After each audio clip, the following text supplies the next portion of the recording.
In this video, you'll learn how to request a refund on eBay. By following these steps, you will successfully navigate the process to ensure you receive your money back for an eligible purchase. Start by logging into your eBay account using your registered email address and password.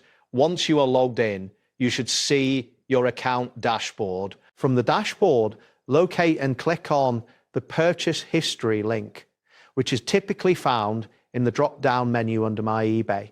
This section displays all the items you have recently bought on eBay. After accessing your purchase history, browse through the list of orders to find the specific item for which you want to request a refund. Click on the order details to open the transaction page associated with that item. It is essential to review the purchase information displayed carefully to confirm that this order qualifies for a refund request. On the order details page, you will see options related to your purchase.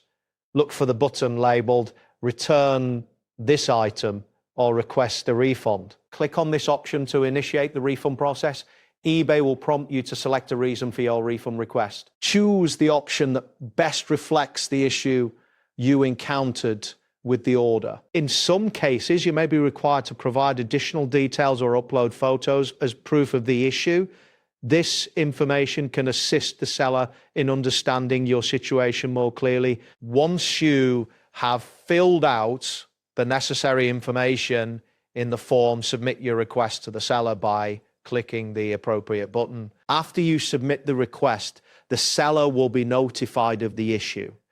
Typically, sellers respond within a few business days. They may offer a refund, request a return of the item, or suggest a replacement.